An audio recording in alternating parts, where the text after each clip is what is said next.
여러분 안녕하십니까? NBS 뉴스 24입니다.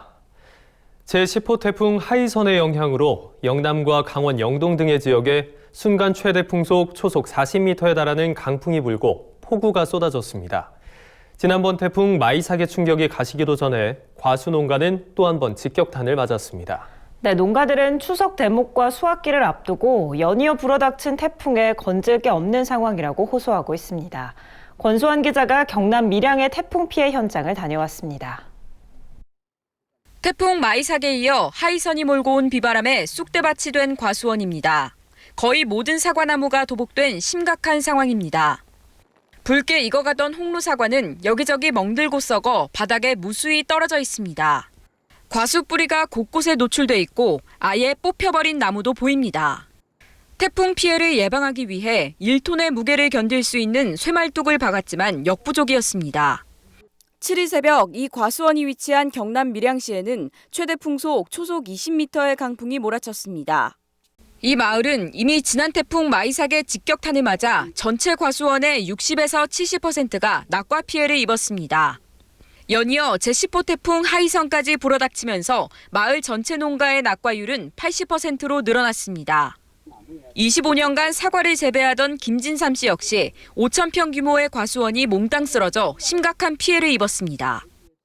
올해처럼 이렇게 태풍이 피해가 큰 게 2003년도에 매미 이후에는 처음인 것 같습니다. 마을 전체에 65헥타 정도 되는데 지금 평균 70-80%의 피해율을 보고 있습니다. 달린 것들도 먹이 들어서 쓸모없는 실정입니다, 지금.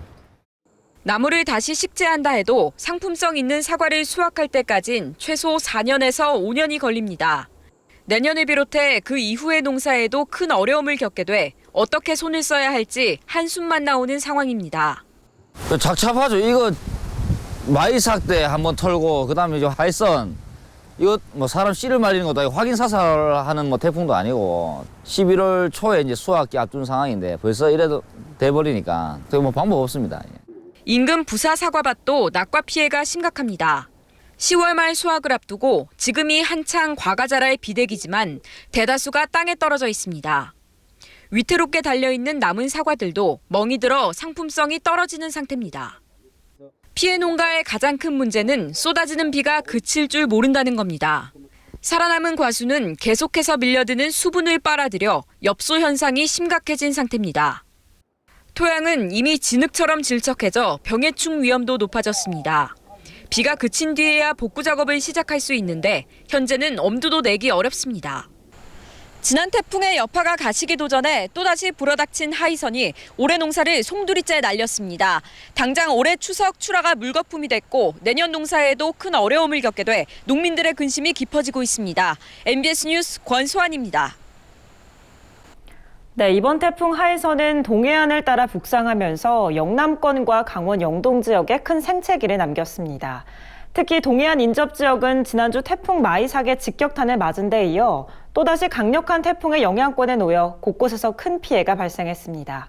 태풍 하이선이 휩쓸고 간 경북 경주의 피해 현장을 남수지 기자가 전해드립니다. 제9호 태풍 마이삭이 휩쓸고 간 자리가 채 복구되기도 전에 몰아친 10호 태풍 하이선. 불과 일주일 새 두 차례 강력한 태풍의 직격탄을 맞은 영남 지역 농가들은 수확기를 얼마 남겨두지 않은 농작물에 큰 피해를 입었습니다. 농민들은 추석 대목을 앞두고 과수와 벼 수확을 기대하고 있던 터라 그저 하늘이 원망스럽습니다. 경주의 멜론 재배 농가를 직접 찾아가 봤습니다. 성인 남성의 허벅지까지 물이 들어찬 멜론 비닐하우스. 수확을 10여일 앞둔 멜론들이 가득한데 물이 가득 차 내부가 보이지 않을 정도입니다. 추석 대목장을 겨냥해 파종한 멜론들이지만 물이 들이친 탓에 상품성이 없어 전부 폐기해야 합니다. 2,000평 면적의 멜론 농사를 짓고 있는 이효근 씨는 재배 면적의 90% 이상 침수 피해를 입었습니다. 이 씨는 28년 동안 농사를 지었지만 이런 피해는 처음이라며 막막한 심경을 토로했습니다. 태풍 매미 때 또 이만큼은 심하지가 않았습니다. 안 했는데 이번에 태풍으로 이게 28년 동안 농사를 지어보면서 올해가 가장 심각하고 큰 피해를 입었습니다. 10일 정도 남았는데 지금 이제 멜론을 따서 잘라 보면은 멜론 속에 물이 꽉 차 있습니다. 그래서 저거는 폐기 처분을 해야 될 것 같습니다. 이 씨는 하우스에 물이 빠진 뒤 농자재라도 건져야 하는데 코로나19 재확산으로 복구할 일손도 턱없이 부족하다며 한숨을 내쉬었습니다. 뿐만 아니라 오염된 토양을 소독하고 더 이상 쓸 수 없는 농자재는 다시 구입해야 해 경제적인 타격도 호소했습니다. 농어촌은 지금 인력이 많이 부족합니다. 그래서 지금까지는 우리가 외국인 근로자들을 이렇게 고용을 해서 이렇게 했는데 코로나19로 인해서 지금 이제 외국인이 전혀 들어오지가 않기 때문에 자가 우리 손수 이래가지고 농사를 짓기 때문에 상당히 힘이 듭니다. 나원리 인근의 벼 재배 농가들도 비슷한 피해를 입었습니다. 벼가 태풍에 의해 도복되어 잔디밭처럼 변해버렸습니다. 보기엔 초록빛을 띠고 있지만 병해의 피해로 누렇게 말라버리거나 쭉정이 되어버린 벼들도 곳곳에 보입니다. 피해를 조금이라도 줄이려면 태풍이 지나자마자 벼를 일으켜 세워 복구를 해야 하는데 코로나19 재확산으로 복구할 일손이 부족한 건 마찬가지입니다. 이번 태풍으로 큰 피해를 입은 농민들은 어디서부터 손을 대야 할지 막막한 상황입니다. 강한 비바람을 동반한 태풍 하이선이 휩쓸고 지나간 영농 현장은 아수라장으로 변해버렸습니다. 추석 대목 출하를 앞둔 농작물들은 진흙탕물에 깊이 잠겨 한 해 농사가 물거품이 된 상황에 농민들은 말을 잇지 못하고 있습니다. MBS 뉴스 남수지입니다. 코로나19로 인한 친환경 농가들의 근심 걱정은 올해 내내 이어지고 있습니다. 2학기 개학을 앞두고 코로나19 재확산이 시작되면서 고3을 제외하곤 정상적인 등교 수업이 멈췄기 때문인데요. 이에 정부는 학교급식용 친환경 농산물 판촉 사업 등 대책 마련을 고심하고 있습니다. 강창호 기자가 보도합니다. 2학기를 앞두고 부푼 기대감을 가졌던 친환경 농가들이 다시 시름에 빠졌습니다. 코로나19 재확산으로 정상적인 등교 수업이 이뤄지지 않기 때문입니다. 판로 중 대부분을 학교 급식에 기대고 있는 친환경 농가들은 막막할 따름입니다. 학교 급식에 공급되는 농산물은 연간 총 14만 톤, 9천억 원 규모로 추산됩니다. 이 중 친환경 농산물이 약 8만 톤, 5천억 원가량을 차지하고 있습니다. 특히 현재 친환경 과수 농가들의 피해가 만만치 않습니다. 조생종 수확 물량이 2학기 개학에 맞춰 전국 각급 학교에 공급될 예정이었지만 공급망이 끊어진 상황이기 때문입니다. 7일 기준 등교 수업을 중단한 유치원, 초중 고등학교, 특수학교는 7,939개교로 전체 2만 740개교의 38%가량을 차지하고 있습니다. 조생종은 나오기 시작하고 있지 않습니까? 배도 그렇고 사과도 그렇고 친환경 과일의 주 소비처 중에 하나가 학교급식이었는데 아무래도 피해가 좀 있죠. 친환경 엽채류를 생산하는 농가들도 상황은 비슷합니다. 당장 공급에 차질이 생긴 데다 향후 학교급식 여부도 확실하지 않기에 정식을 망설일 수밖에 없기 때문입니다. 이에 정부는 학교급식용 친환경 농산물 판로 확보를 위한 대책을 준비 중인 것으로 확인됐습니다. 먼저 농림축산식품부는 대형 유통업체 등과 연계해 학교급식 피해 농산물 소비 촉진 행사를 계획하고 있습니다. 농식품부는 7일 참여업체 선정을 위한 회의를 진행했으며 이르면 9일부터 행사를 추진할 예정입니다. 소비 촉진 행사엔 총 20억 원의 예산이 투입되며 유통업체에서 친환경 농산물 20% 할인 특판이 진행될 전망입니다. 또 1학기에 이어 2차 학생가정 농산물 꾸러미 지원 사업을 위한 논의도 이어가고 있다고 밝혔습니다. 앞서 농식품부는 교육부와 교육청, 지자체 등과 협력해 14개 시도 학생 499만 명을 대상으로 학교 급식용 친환경 농산물을 꾸러미 또는 바우처 등으로 공급한 바 있습니다. 지역 교육청에서 급식비 예산을 하기 때문에 최대한 할 수 있도록 유도를 해나가야 될 필요성은 있는 것 같습니다. 필요한 곳에서는 유도를 해나가겠다. 끝이 보이지 않는 코로나19가 원망스러운 친환경 농가들. 정부의 소비 대책으로 조금이나마 숨통이 트일 전망입니다. MBS 뉴스 강창호입니다. 정부가 올 추석에 고향 방문을 자제해 줄 것을 당부했습니다. 추석 연휴 기간까지 코로나19 무증상 감염을 통제하기 어려울 것이란 판단에서인데요. 가능하면 성묘도 온라인으로 하고 벌초 대행 서비스도 적극 이용해달라고 강조했는데 코로나19가 민족 대이동의 풍경까지 완전히 바꿔놓을 전망입니다. 김민경 기자입니다. 정부가 오는 추석 연휴 고향이나 친지 방문을 자제해달라고 권고했습니다. 중앙재난안전대책본부는 최근 코로나19 회의를 통해 이같이 결정했습니다. 지난 5월과 8월 연휴 기간 이후 코로나19가 전국적으로 확산됐던 점과 현재의 코로나19 유행이 아직 안정화되지 않은 점을 고려할 때 방역 관리를 보다 강화할 필요가 있다고 판단했기 때문입니다. 가족과 친지의 건강을 지키기 위해서는 먼 거리 이동이나 밀접 접촉을 줄이는 것이 중요합니다. 이번 명절은 거리를 두더라도 마음은 가까이 하며 집에서 쉬시기를 당부드립니다. 정부는 추석 맞이 방역 관리에도 만전을 기할 계획입니다. 철도 승차권은 사전 예매 시 창가층만 판매하는 등 전체 판매량을 절반으로 줄이고 대중교통 내 마스크 착용도 의무화합니다. 고속도로 휴게소에는 테이블 가림판을 설치하고 좌석도 한 줄 앉기로 배치할 방침입니다. 만약 고향이나 친지의 집을 방문할 경우에는 가급적 짧게 머무르고 제례 참석 인원도 최소화해달라고 당부했습니다. 또 직계가족 외 방문은 자제하고 어르신 등 고위험군이 있는 가정에서는 특히 외부인 방문에 주의해달라며 집에서도 주기적인 환기와 소독, 손 씻기 등 개인 위생 수칙을 철저히 지켜야 한다고 강조했습니다. 코로나19는 올 추석의 성묘와 벌초 풍경도 바꿔놓을 전망입니다. 정부는 직접 성묘를 가는 대신 온라인으로 성묘할 것을 제안하고 오는 21일 정오부터 이 하늘 장사정보 시스템에서 온라인 성묘 서비스를 제공한다고 밝혔습니다. 온라인에서 영정사진과 차례상 등으로 추모관을 직접 꾸민 뒤 헌화 분향을 하고 온라인으로 추모글을 작성해 가족 친지와 SNS로 공유하는 겁니다. 정부는 벌초 또한 직접 가는 것보다 대행 서비스를 이용해 줄 것을 당부했습니다. 벌초 서비스는 농협과 산림조합 등에서 시행하고 있는데 신청하면 산소의 잡초와 잡목을 제거하고 잔디 깎기, 진입로 정비 작업 등을 해줍니다. 작업을 마친 산소 모습은 사진으로 확인이 가능합니다. 지역 농협 가운데 현재 316곳이 벌초 대행 서비스를 제공하고 있으며 금액은 한 기당 6만 원에서 10만 원 안팎입니다. 특히 올해 좀 많이 들어오고 있습니다. 매년 한 10% 정도 추가로 들어왔었는데 100건 정도 늘면 정상인데 330건은 좀 많이 들어왔네요. 젊은 조합원 청년부라고 했잖아요. 그분들 스스로 이제 기금을 조성합니다. 연말에 불이웃 돕기, 어려운 이웃 돕기 한다든가. 고향집이 아닌 각자의 집에서 영상통화로 안부를 묻고 마스크를 쓴 채 차례를 지내고 온라인 추모관에서 성묘를 하고 벌초는 대행 서비스에 맡기고 코로나19가 바꿔놓은 그야말로 웃지 못할 신명절 풍속도지만 가족과 친지를 그리는 마음만은 오히려 더 커지지 않을까요? NBS 뉴스 김인경입니다. 로봇이 과수원 방제 작업을 하는 시대가 열렸습니다. 최근 농촌진흥청이 스스로 움직이며 과수 방제 작업을 수행하는 스마트 로봇 방제기를 개발한 건데요. 이 로봇 방제기는 과수 유무와 형태에 따라 농약 살포량 조절이 가능해 농약 절감 효과가 큰 것으로 알려졌습니다. 보도에 김길수 기자입니다. 농촌진흥청은 최근 스마트 로봇 방제기 개발에 성공했다고 밝혔습니다.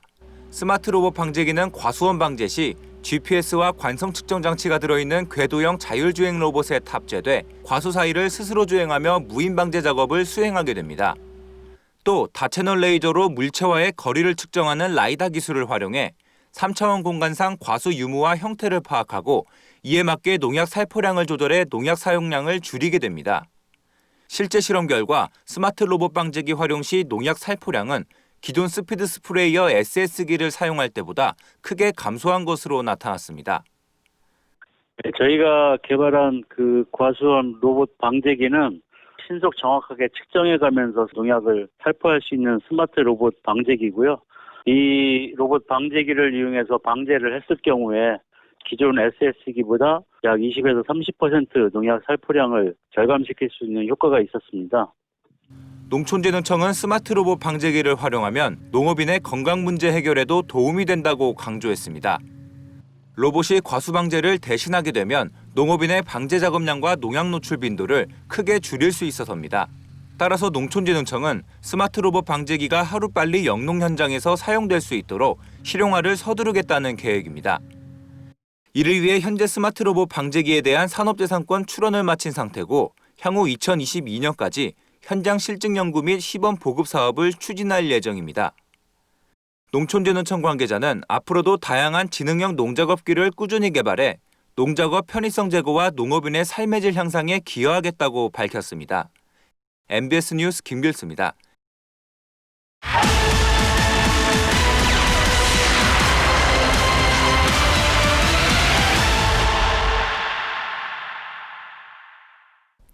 첨단 농업의 현재와 미래를 보여주는 디지털 농업 4.0 시대를 연다 시간입니다. 건물 안에서 농작물을 키울 수 있는 차세대 식물 공장은 미래 농업의 핵심 기술로 주목받고 있는데요. 생육 관리를 자동화해 영농 효율을 높이고 환경 부담까지 낮춘 식물 공장이 있다고 합니다. 경기 용인시의 새싹 인삼 스마트팜을 손현진 기자가 다녀왔습니다. 4층짜리 선반에 새싹 인삼이 빼곡히 자라고 있습니다. 고부가가치의 특수, 투경 작물이 첨단 시스템으로 자라고 있는 수직형 식물 공장입니다. 이곳에서 재배하는 작물은 새싹 인삼과 유럽 샐러드용 채소까지 20가지가 넘습니다. 이 농장은 다단식 수경 재배로 공간 활용도를 높였습니다. 새싹 인삼 뿌리를 양액에 담가 재배하는 담수경 2베드와 채소 뿌리에 양액을 분사하는 분무경 4베드가 각각 4층으로 이뤄졌고 양액을 얕게 흘려보내는 방식의 방막경 3베드가 5층으로 돼 있습니다.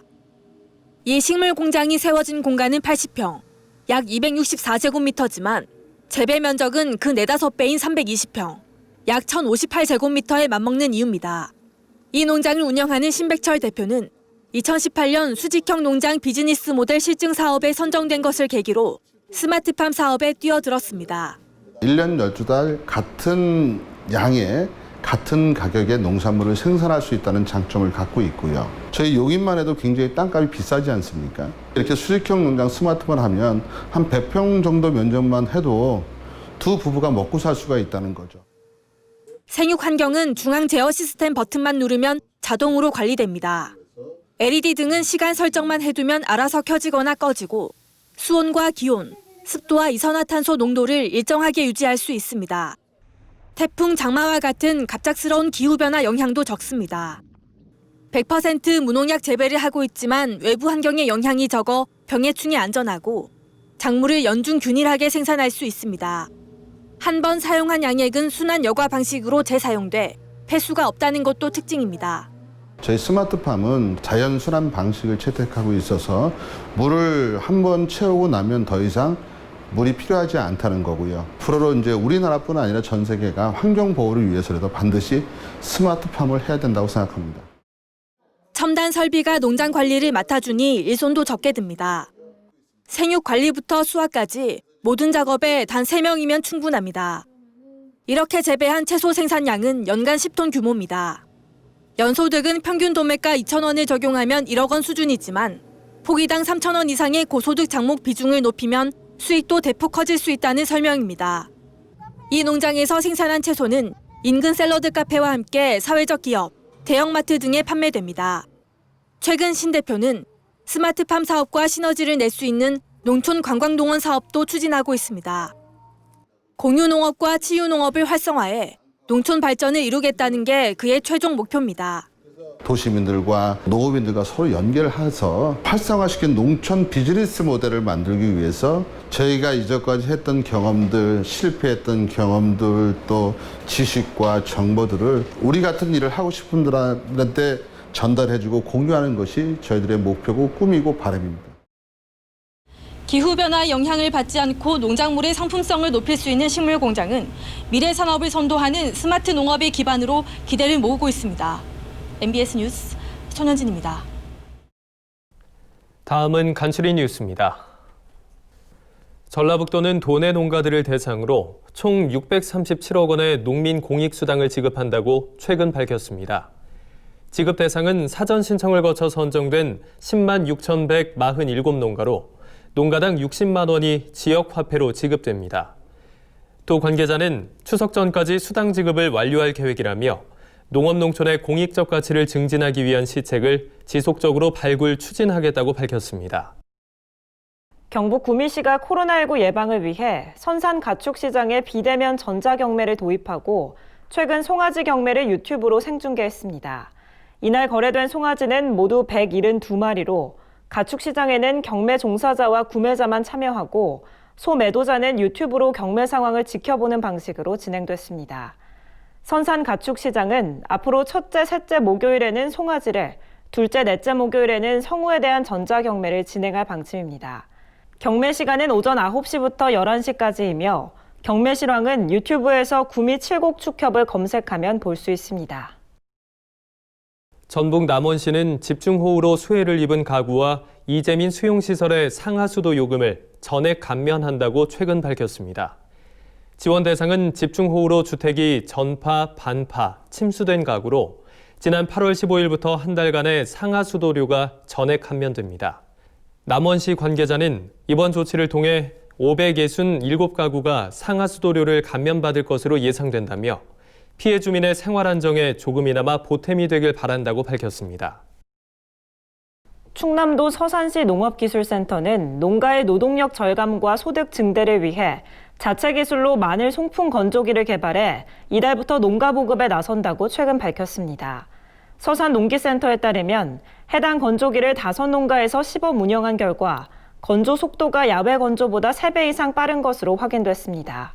서산농기센터는 이달부터 연말까지 건조기 36대를 농가에 보급할 계획이며 가격은 한 대당 300만 원으로 보조 60%, 자부담은 40%입니다. 저희가 준비한 소식은 여기까지입니다. NBS 뉴스 24 마칩니다. 함께해 주신 여러분 고맙습니다.